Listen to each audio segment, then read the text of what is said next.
This weekend, the US, Brazilian, and Colombian governments will deliver humanitarian assistance to the Venezuelan border. The intent of the aid shipments is to put the government of Nicolas Maduro in a politically difficult position.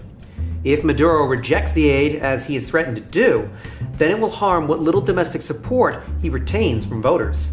But Venezuelan military commanders, hoping to avert a riot at the border by hunger-stricken Venezuelan refugees, may let the humanitarian aid pass anyway, in direct violation of Maduro's orders. Such a move would create a notable split between Maduro and the armed forces, something that the US and other anti-Maduro powers very much want. As the world market cheered on the prospect of a trade deal between China and the US last week, the narrative on the US side has quickly shifted towards somewhere between reservation and pessimism. Trump has said it's unlikely he would meet Xi Jinping before the March 1st deadline, something we see as a negative signpost. While we don't take these statements as be-all end-all, they do make the next round of trade talks, led by Treasury Secretary Steven Mnuchin and Robert Lighthizer, even more important to watch.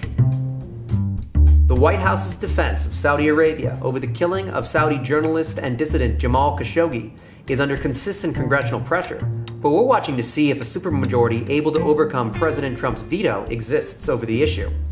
The Senate is now advancing more anti-Saudi legislation, as evidence reinforces the accusations against Crown Prince Mohammed bin Salman.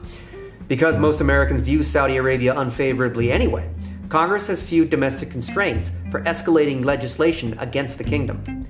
Instead, it's up to individual members of Congress to decide how such legislation advances America's interests, and if they can muster that all-important supermajority to do so.